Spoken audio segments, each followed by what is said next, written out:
नमस्कार, स्वागत है आपका नमस्ते। मुक्तिका पब्लिकेशन पॉडकास्ट में। और ये writer of the year season 3 के लिए पॉडकास्ट है, जिसमें हमने विजेताओं का पॉडकास्ट ले रहे हैं।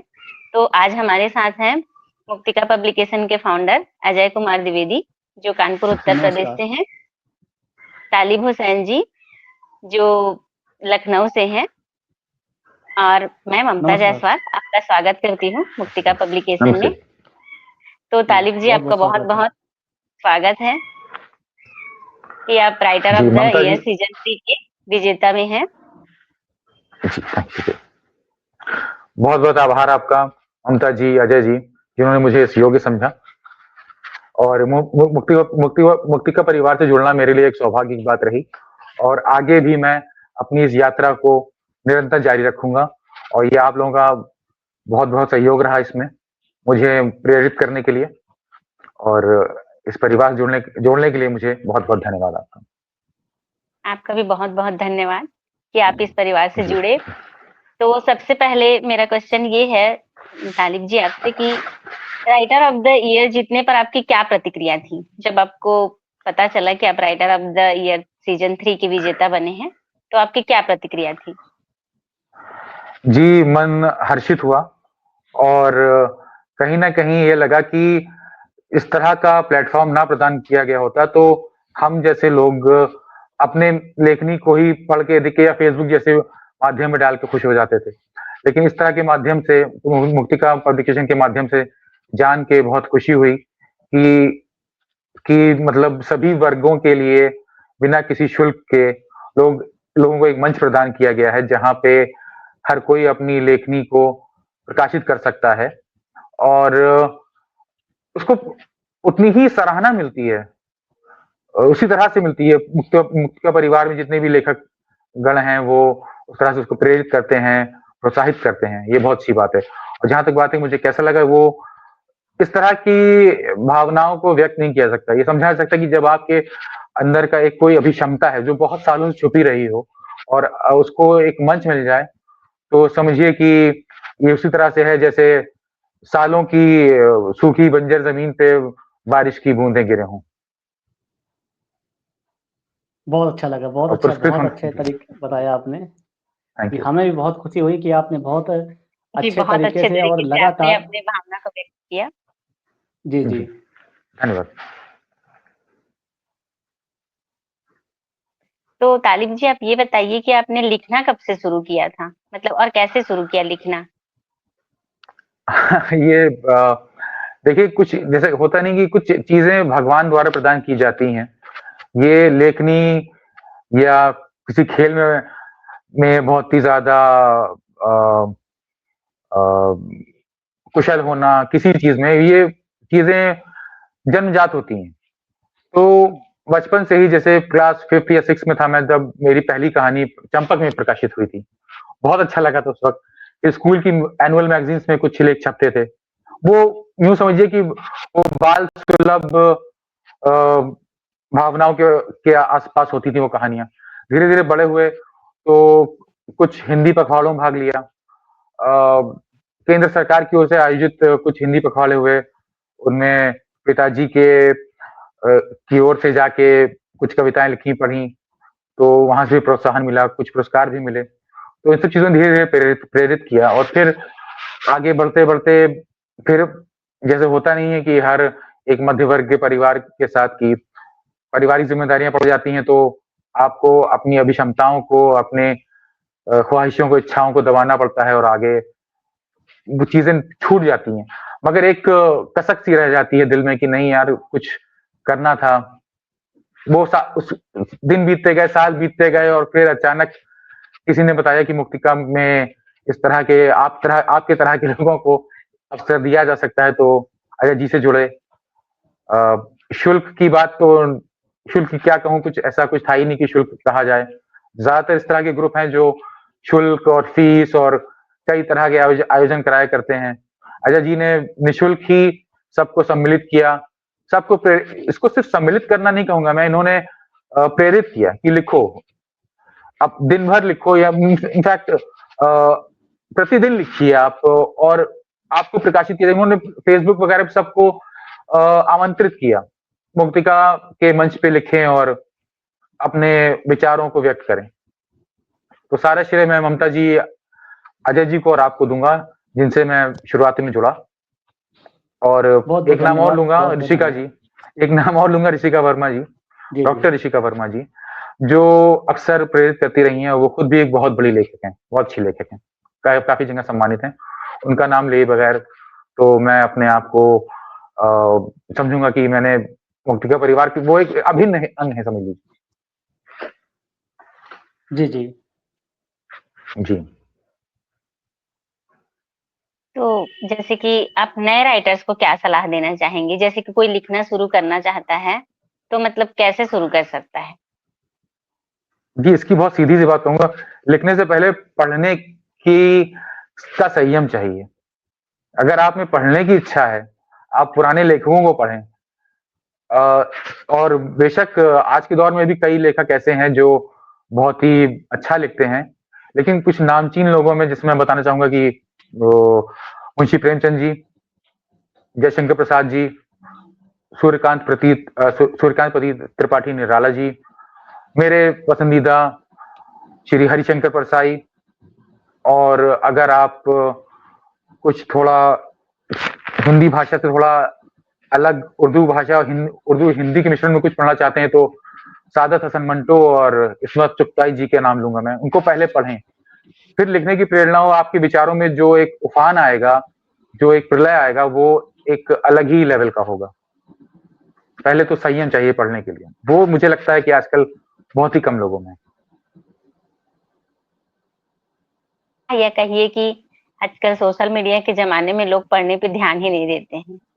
बिल्कुल सही। मैं तो कहूंगा कितनी हर हर जिले में, हर छोटे-मोटे जिले में भी एक कहीं न कहीं एक राजकीय, एक सरकारी लाइब्रेरी है, पुस्तकालय हैं। लोग अगर चाहें तो बहुत ही कम शुल्क पे वहाँ की सदस्यता ले सकते हैं, पहले पढ़ने का की रुचि जगाएँ। लिखना पढ़ने से ही आता है। हाँ, वो तो है ही कि हमारे पास जी, शब्दों का संचय होगा तो हम अपने आप लिखने लगेंगे। बिल्कुल। जब सिर्फ शब्द ही नहीं होंगे तो शब्दों हम संचय, तो जी, व्यक्त जी, जी। कैसे कर पाएँगे? उससे विचारों को एक नई गति मिलती है, गति के साथ दिशा भी मिलती है। तो पढ़ना पहले आवश्यक है। आने वाले ये समय मेरा में मानना है। मतलब कि आप पाठकों के लिए क्या नया लाना चाहेंगे? जैसे कि अगर कोई आप बोल रहे हैं कि पढ़ना चाहिए, तो क्या लाना चाहेंगे? देखिए, मैंने अभी तक जो मेरे लेखन रहे हैं और मैंने खुद जो उसको अनुभव किया है, वो जो वो इंसानी भावनाओं के इर्द-गिर्द होते हैं और सामाजिक कुरीतियाँ या सामाजिक समस्याओं के आस-पास होते हैं। तो मुझे मनोहर कहानियाँ बनाना नहीं आता, मुझे सास-बहू के झगड़ों पे लिखना नहीं आता। तो जो प्रज्वलित विषय हैं, उन पे ही या और उम, मानवीय भावनाएँ जो हैं, वो ऊँची-नीची होती रहती हैं, गति बदलती हैं, अलग-अलग परिवेश में अलग-अलग रूप से सामने आती हैं, लेकिन मेरे लिखने की धुरी यही है और लेखन लेखन की धुरी भी यही होती है। हाँ, अलग-अलग कहानी, अ, अलग-अलग कहानियों में, अलग-अलग लेखों में वो नए रूप से आती हैं, मगर धुरी यही है। जो कहते हैं कि एक यही सर्कमफ्रेंस है, और क्या कहते हैं उसको इंग्लिश में, शायद पाइवोटल होता है ये लिखना इस तरह से कि अ, सारी जैसे कहा नहीं जाता है कि समय का चक्र चलता रहता है, बस लोग बदलते रहते हैं। भावनाएँ सेम रहती हैं, एक ही रहती हैं। विचार एक रहते हैं, बस नया रूप ले लेते हैं, अलग-अलग परिवेश में। तो जो कुछ भी होगा इसी के इर्द-गिर्द होगा, और मेरा मानना है कि अ, इसी के अनुसार ही लिखा जा सकता है, जो भी चाहें, सब कुछ लिखा जा सकता है उसी के अराउंड। तो नया होगा, मगर विचार वही होंगे। हाँ, मतलब कि समाज में बदलाव लाना या फिर जो सामाजिक चीज़ है उसके बारे में लिख जी, वही मैं कह रहा हूँ कि समाज में बदलाव लाने के लिए प्रेरित किया जा सकता है, लेकिन घर से बाहर किसी का हाथ खींच के लाके आंदोलन में नहीं खड़ा किया जा सकता। तो यही है कि खुद लोग समझें इस बात को, और विचारों को अपने बदलें, एक तरह से बायसनेस जो होती है, बायस ना रहें, सही को सही और गलत को गलत कह सकें, बस इतनी सी बात है। उसी को प्रेरित करने के लिए आगे भी लिखता रहूँगा। हाँ, बहुत अच्छे विचार आपके। तो जी, खालिद जी, एक प्रश्न थैंक यू। मेरा और है कि क्या आप राइटर बेशक। ऑफ द ईयर सीजन 4 में भाग लेने का सोच रहे हैं? मतलब आने वाला है, तो क्या उसमें आप रजिस्टर कर रहे हैं खुद को?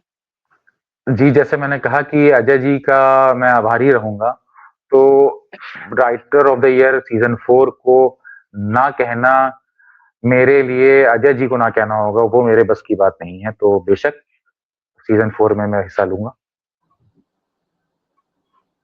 तो जैसा अरे कि वाह! आपने बहुत अच्छी बात बोली थी, तो जी, अभी आपने जो युवाओं के लिए जो आज अभी पुस्तकों के जो नाम बताए हैं, और एक चीज़ जो युवाओं में देखने को मिल रही है कि युवा आज पढ़ नहीं रहे हैं, तो इसको लेकर आप उन लोगों को क्या संदेश देना चाहेंगे? आप क्या कहना चाहेंगे जिससे जो हमारे युवा हैं, वो किताबों को पढ़ें और चीज़ों को समझें? क्योंकि आज देखा जा रहा है कि युवा सोशल मीडिया पर ज़्यादा भाग रहा है, बजाय पढ़ने के। और आपने इस चीज़ को बहुत जी, बखूबी बताया कि पढ़ने से ही इंसान समझ सकता है, उस चीज़ जी, को सीख सकता जी, है और आगे बढ़ सकता है। जी, तो बिल्कुल। क्या-क्या बदलाव लाने पड़ेंगे और क्या-क्या करना होगा जिससे युवाओं को पढ़ने के लिए, किताबों की ओर ले जाने के लिए और जो आपने पुस्तकों के नाम बताए हैं, उनसे जोड़ने के लिए प्रयास किया जाए? युवा कैसे जुड़े इससे? आप क्या कहना चाहेंगे? अजय जी, देखिए, भटकाव तो है, सोशल मीडिया का भटकाव तो बहुत ज़्यादा है, इसको कोई नकार नहीं सकता। मैं जानता हूँ, बहुत से परिवार में के लोगों को मैं जानता हूँ जो अभिभावक अपने बच्चों को प्रेरित करते हैं कि पढ़ो, टाइम निकालो, अ, कुछ और करो, फ़ोन रख दो, लैपटॉप को छोड़ दो, टीवी मत देखो। हालाँकि टीवी अब कोई बहुत देखता भी नहीं, सब कुछ सबके हाथ में हैंड हेल्ड डिवाइसेज़ हैं, जिन्हें कहते हैं मोबाइल फ़ोन। तो बहुत ही कम ही लोग टीवी देखते हैं, हालाँकि और फ़ोन में आप जैसा कि आप जानते हैं बहुत ज़्यादा भटकाव है। तो एक बहुत छोटी चीज़ है जो अंदर से आनी चाहिए, इसको कोई आपको बता नहीं सकता। पेरेंट्स डाँट सकते हैं, आप रिज़ल्ट पे आपको चिल्ला सकते हैं, पढ़ाई के लिए बोल सकते हैं, बहुत दिन तक वो भी नहीं कर पाएँगे। अगर आपको नहीं करना है तो नहीं करेंगे। ब मैं युवाओं की बात कर रहा हूँ, अगर आपको नहीं करना है तो आप नहीं करेंगे। ये चीज़ अंदर से आनी चाहिए और इस चीज़ को सिर्फ़ 2 शब्दों में कहूँगा जो आपको बेहतर कर सकती है, वो है समय प्रबंधन, टाइम मैनेजमेंट। हम लोगों के टाइम में ये मोबाइल फ़ोन वगैरह नहीं थे। टीवी था मगर उस टाइम पे दूरदर्शन के कुछ प्रोग्राम थे, वो बाद में फिर ये प्राइवेट चैनल्स आ गए थे। फिर भी समय प्रबंधन था। एग्ज़ाम के दौरान सुबह 3 बजे उठ के पढ़ते थे और इन जनरल आम दिनों में सुबह 5 बजे उठ गए, थोड़ा-सा होमवर्क या कुछ जो जो भी रिवीजन होता था वो किया, स्कूल गए, लौट के आए, ट्यूशन शायद शाम को होता था और फिर उसके बाद वो खेलने गए और इस तरह से एक टाइम मैनेजमेंट था हम लोगों का, अब नहीं है। तो अगर टाइम मैनेजमेंट आप खुद से करें, मैं युवाओं से कह रहा हूँ, अगर आप खुद से करें, तो ही आप बेहतर कर सकते हैं। इस टाइम मैनेजमेंट में आपको प्राथमिकता देनी होगी पहले तो अपनी पढ़ाई को, उसके बाद अपने अंदर की अभिक्षमता को, आपके एप्टीट्यूड को, आपकी रुचियों को और बेशक अगर लेखन आपकी रुचि तो बहुत अच्छी बात है, पढ़ने का समय निकालें, लिखना अपने आप आ जाएगा। बस इतना सा कहूँगा मैं। बहुत अच्छे से टाइम आपने मैनेजमेंट बताया, ही उसकी कुंजी है। जी, जी, थैंक यू, धन्यवाद। बहुत अच्छे से आपने बताया और बहुत अच्छे से समझाया। मुझे लगता है कि युवाओं को इस चीज़ से समझना चाहिए और सीखना चाहिए कि जो सबसे महत्वपूर्ण बात है टाइम मैनेजमेंट, और उसी जी, से ही वो उस चीज़ को आगे बढ़ा सकते हैं और चीज़ों को समझ जी, सकते हैं। तो ये एक जी सीखने और वाली बात है ये। जी, और आप देखिए अब आज लोग बैठते हैं स्क्रॉल करने की सोचते हैं कि अभी 2 मिनट है, लाओ 2 मिनट स्क्रॉल करके देख लें क्या आता है। वो एक जाल है। जाल कहीं या कहीं जंजाल है वो कि मतलब आदमी एक के बाद एक रील देखता जाता है और टाइम पता नहीं चलता कि कब 2 मिनट से 2 घंटा हो गया। ये बात मैं कोई नई बात नहीं कह रहा हूँ लेकिन सच है। तो ये टाइम मैनेजमेंट आपको स्क्रीन टाइम कम करके किताबों से दिल लगाना होगा कह ले सकते हैं आप, किताबों को समय देना होगा और एक किताब का नाम मैं लूँगा गी चतुर्वेदी जी की, सिम सिम नाम है उसका। वो एक ऐसे ही युवा के इर्द-गिर्द घूमती जो पहले तो पुस्तकों को पढ़ने में, साहित्य को पढ़ने में रुचि नहीं रखता था, लेकिन एक कोई कारण था जिसके कारण उसने एक लाइब्रेरी ज्वाइन की और फिर वो पढ़ने लग गया। हालाँकि लाइब्रेरी अंत में नष्ट हो जाती है या नष्ट कर दी जाती है कुछ पूंजीवादियों द्वारा, लेकिन एक तरह तरह की वो दर्दनाक कहानी है, मगर पढ़नी चाहिए। उसको पढ़ें एक बार, कुछ ना कुछ तो आप सीखेंगे उससे। तो बहुत अच्छे से आपने बताया। और जी, जैसा कि धन्यवाद। मालूम हो रहा है कि आप किताबें पढ़ने के बहुत शौकीन हैं, तो जी, अगर हम आपसे जानना चाहें कि अभी तक आपने जितनी भी किताबें पढ़ी हैं, उसमें सबसे जी। अच्छी किताब, सबसे अच्छा लेख और सबसे अच्छे लेखक, उसके अगर कोई आपको किस्सा अगर या कोई कहानी अगर याद हो, जिससे जो भी हमें आज सुन रहे हैं, तो उससे उनको सीखने को मिले, और उस किस किताब को वो लोग पढ़ें जिससे उनको लाइफ बदले, तो आप इसके बारे में क्या बताना चाहेंगे? इसके बारे में अगर आप बात करें तो सबसे अच्छे लेखकों में बड़ा ये एक तरह का मैच टाई हो जाता है। 2 अलग तरह के लो लेखक हैं जो मेरे दिल के बहुत करीब हैं। मुंशी प्रेमचंद जो मानवीय भावनाओं को बहुत ही बारीकी से लिखते रहे हैं, बहुत बारीकी से। और सामाजिक विषयों पे अगर बात करें तो हरिशंकर परसाई जी से बेहतर मुझे नज़र नहीं आता कोई। लेख की बात करें आप तो हरिशंकर परसाई जी का लेख है ठिठुरता हुआ गणतंत्र। कुछ 6 पन्नों का है, उसे हर कोई पढ़ सकता है, कोई बहुत बड़ा उपन्यास नहीं है वो। पढ़ें तो वो ये नहीं है कि उस युग में कही गई बात है, वो इस युग पर भी लागू होती है। वो हर किसी को पढ़ना चाहिए। 6 पन्नों का है सिर्फ, पढ़ें, समझें उसको। और पुस्तकों की बात करें तो यूँ तो मैंने कई पढ़ी हैं। रंगभूमि मेरे दिल के काफ़ी करीब, मुंशी प्रेमचंद जी की रंगभूमि। उसमें पूंजीवाद से लड़ता हुआ एक गाँव है, एक व्यक्ति है, फिर उसके साथ पूरा गाँव है। वो बहुत कई उसमें धर्म धर्म से मुक्त होना सिखाएगी। धर्म से मुक्त होने का मतलब ये नहीं कि आप सिर्फ रीतियों को, रिवाजों को मानते चले जा रहे हैं। एक आंख पे पट्टी बांध के रीति रिवाजों को मानते चले जा रहे हैं। उसमें एक सोफिया नाम की लड़की है, वो धर्म मुक्त होना चाहती है। धर्म पे सवाल करना चाहती है, अपने धर्म से सवाल करना चाहती है। उसी में पूंजीवाद की भी लड़ाई है, उसी में देश के प्रति कुछ कर जाने की भी लड़ाई है। वो पुस्तक हर किसी को पढ़नी चाहिए। काफी भारी मोटी पुस्तक है, हर किसी को उसके लिए मैं पता नहीं हर कोई वहां तक पहुंच पाएगा कि नहीं, लेकिन कोशिश करें, हो जाएगा। एक बार जरूर पढ़ें, रंगभूमि जरूर पढ़ें। तो जैसा कि मानवीय आपने भावनाओं बताया को उसमें कि बहुत अच्छी तरह से जी, जी, जैसा कि आपने बताया कि मुंशी प्रेमचंद जी जो हैं आपको बड़ा लगाव है, तो जी, अगर आपसे ये कहा जाए कि जब से आपने कुछ सीखा या समझा है और अभी तक, तो किताबों ने आपके जीवन में क्या प्रभाव डाला, क्या बदलाव आया तब में और अब में? और सबसे बड़ी बात है कि पहली बार जब आप किताबों से जुड़े, तो किस उद्देश्य से जुड़े, क्या मन में भाव आया आपके? और क्या कभी ऐसा नहीं लगा कि जैसे कि जो कई बार लोग सोचते हैं, अरे किताबों को क्या पढ़ना, सोशल मीडिया उठाया, वहाँ से सुन लेंगे, जी, या कहीं से कोई बता देगा तो सुन लेंगे, थोड़ा सुना और बस सुन के उसको कि हाँ हमने पढ़ लिया। जिस तरह से मालूम जी, हो रहा है कि आपने किताबों को पढ़ा है, समझा है और बखूबी पूरी जी, किताब को पढ़ा है आपने, क्योंकि होता है कि जी, पढ़ना भी एक दो तरह का आजकल देखा जाता है कि अधिकतर जी, आज के टाइम पे लोग ऑडियो के माध्यम से कि हम सुन लेंगे, या फिर जी, जी, उन्होंने कुछ हिस्सा पढ़ा, शुरू का पढ़ा और आखिरी का पढ़ा और बोल दिया कि हमने पढ़ लिया। तो किताबों ने आपके जीवन को किस तरह से बदला? क्योंकि जिस तरीके से आप जवाब दे रहे हैं, बहुत ही तार्किक और बहुत ही सूझे हुए जवाब आपके, बहुत अच्छा लग रहा है, क्योंकि धन्यवाद जी, सीखने जी, लायक भी है। युवाओं को ये समझना भी पड़ेगा कि किताबें उनका जीवन बदल सकती है।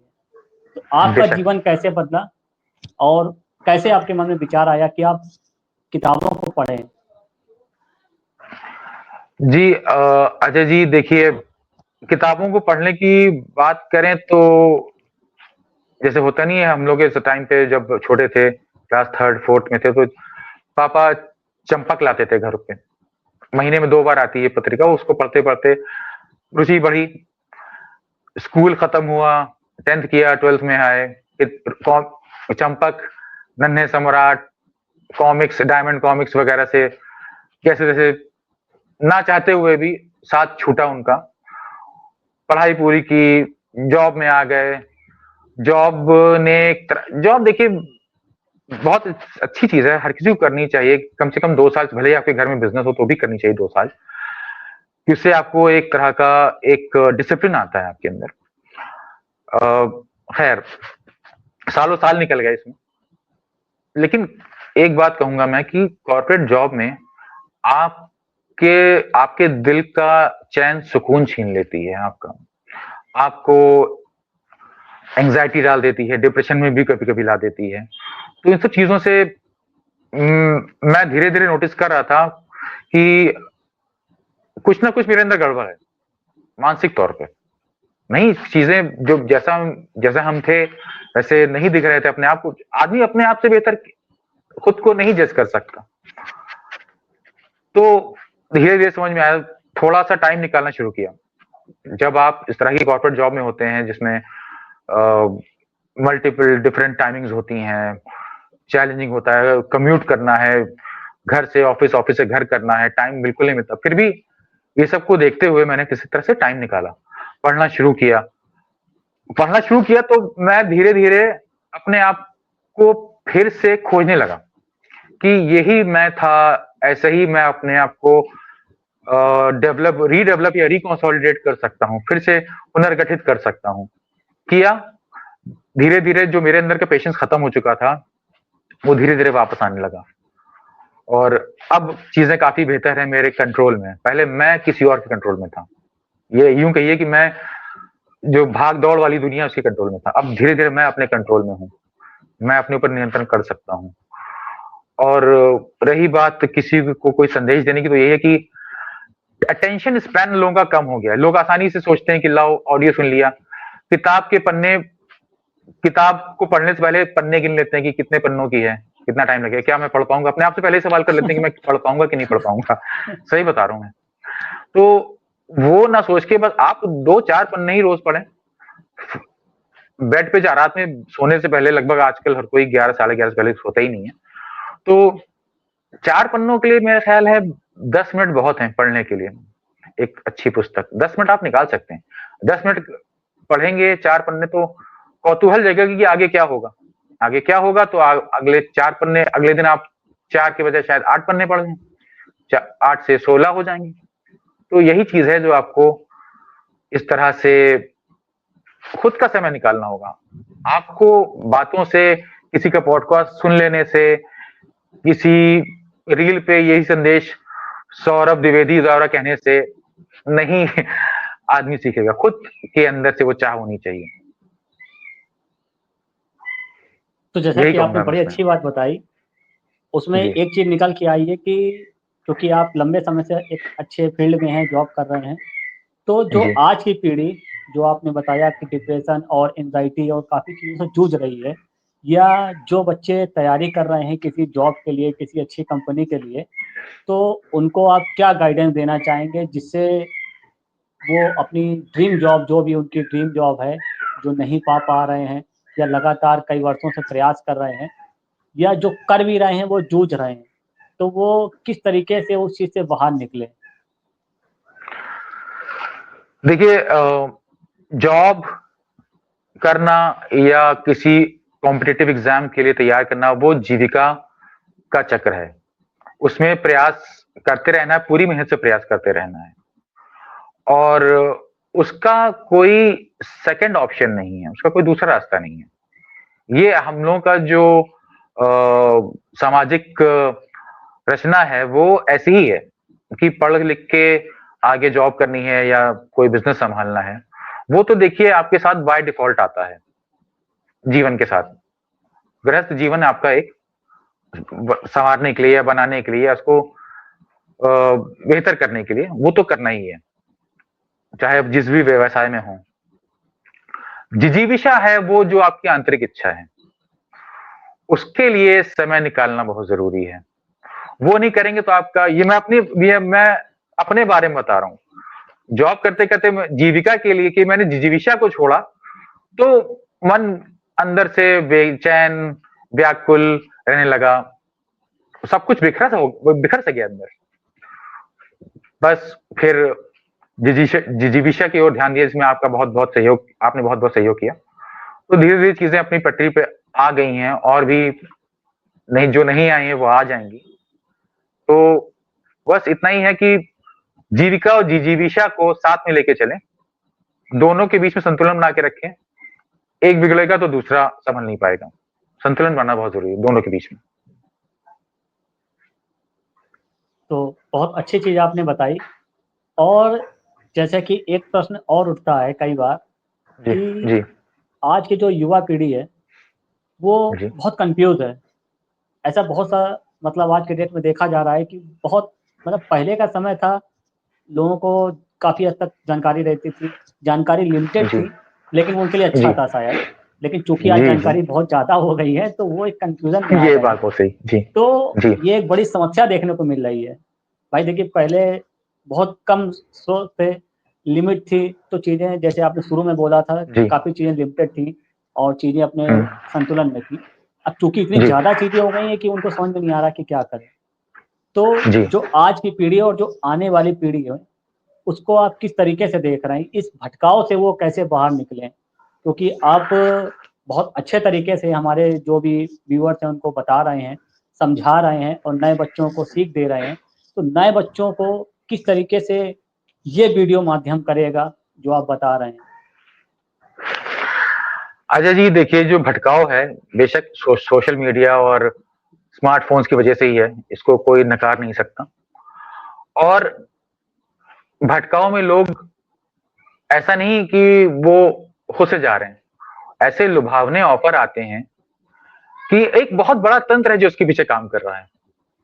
वो चाहता है, क्योंकि वो तंत्र क्या है, वो तंत्र है पूंजीवाद, कैपिटलिज्म, जो चाहता है कि लोग इस तरह से जुड़ें, हमारे चीजों को देखें, हमारे रील्स को देखें, हमारे ज्यादा से ज्यादा टाइम बिताएं।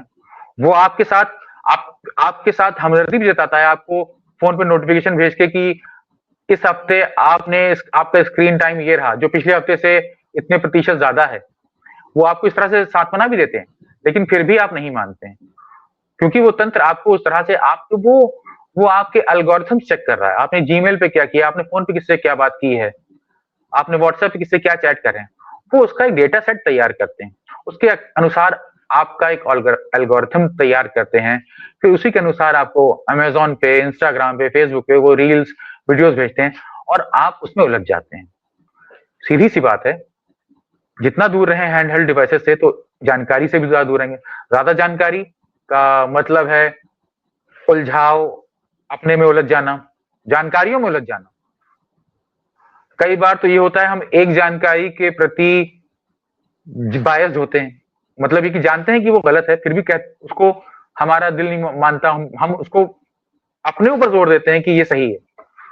तो वही कारण है आपके अंदर एंजाइटी, कंफ्यूजन क्रिएट करने का।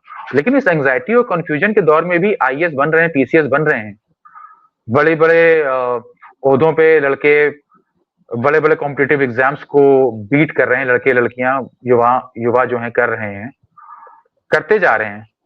तो आप किसी का डांस वीडियो देखने से बेहतर है कि ये देखें कि इस साल कितने लोगों ने ऑल इंडिया रैंकिंग में क्या स्थान प्राप्त किया है, उनकी जीवन शैली कैसी रही है, उनकी पृष्ठभूमि कैसी रही है, ये जाने।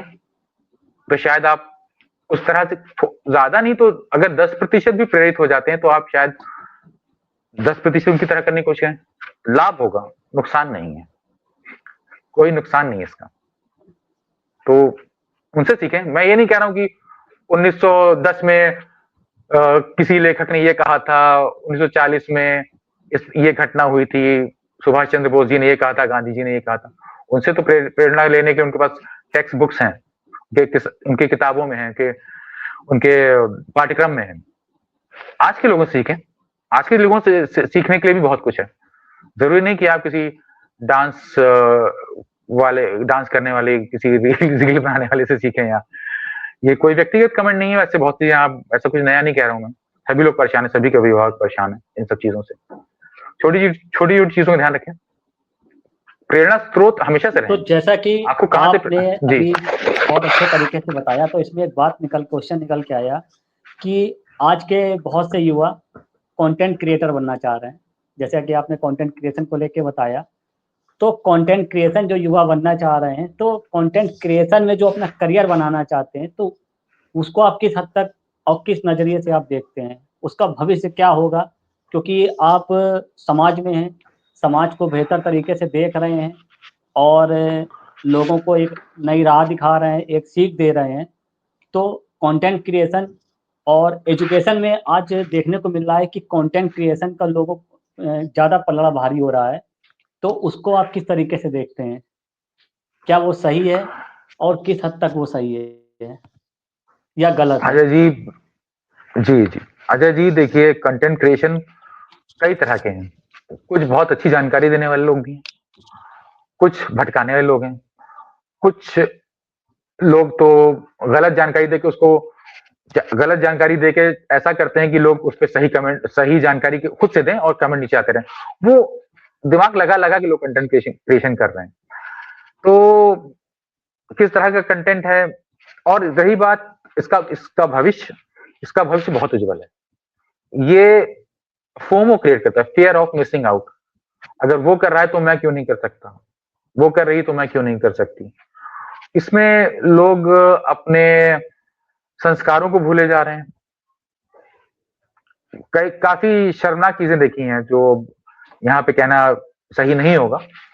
तो कंटेंट क्रिएशन का भविष्य तो बहुत उज्जवल है, लेकिन अब वही बात है कि सही और गलत का फैसला करने की शक्ति भगवान ने सभी को दी है। आपके लिए क्या सही है, आपके कंटेंट क्रिएशन से किस पे क्या असर पड़ने वाला है, इस चीज का ध्यान रखें, वो ज्यादा जरूरी है। कंटेंट क्रिएशन बुरा नहीं है, ये तो एक तरह की रचनात्मकता है, मगर उसके उसके माध्यम से अश्लील कंटेंट क्रिएट करना और भटकाने वाली इंफॉर्मेशन देना, गलत जानकारी देना, वो गलत है। और जैसा कि है कि आपने जो बात कही कि युवाओं को देखिए, शिक्षा का कोई दूसरा दूसरा माध्यम नहीं है। वो तो आपको स्कूल से, कॉलेज से, यूनिवर्सिटी से करनी ही होगी। कंटेंट क्रिएशन में भविष्य आज आपको दिख रहा है।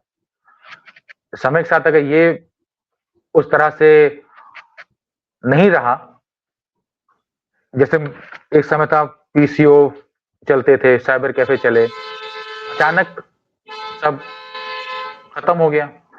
कल को सरकार कुछ नई नीतियां ला दे, खत्म कर दे कंटेंट क्रिएशन, उसमें फिल्टर लगा दे, ये नहीं हो सकता, ऐसा नहीं हो सकता, तो उसका भविष्य नहीं। शिक्षा तो जरूरी है, उसका कोई दूसरा उपाय नहीं है। पहले शिक्षा पर ध्यान दें। ये सब रचनात्मकता जो है, और जो रचनात्मकता है आपके अंदर, उस पर काम करें, ना कि किसी की देखा देखी कि उसने अगर ऐसा कंटेंट क्रिएट किया, वो उसने डांस किया इस तरह से किया तो मैं भी इस तरह से करके देखूं। जरूरी नहीं कि आपको भी उतने लोग मिले, तो उससे थोड़ा परहेज करें बस। तो बहुत अच्छा। अच्छी आपने एक सीख दी है और बहुत अच्छी, धन्यवाद। मुझे लगता है कि इस वीडियो के माध्यम से जो लोग भी इसको सुन रहे होंगे, उनको जी, पता लगेगा कि कंटेंट क्रिएशन भी अच्छा है, पर एजुकेशन पे आपको फोकस ज़्यादा करना पड़ेगा, क्योंकि जैसा कि बेशक, आपने बताया और बहुत अच्छा बताया कि उसका कोई विकल्प नहीं है। एजुकेशन कोई तो विकल्प आपको नहीं। लेनी ही पड़ेगी।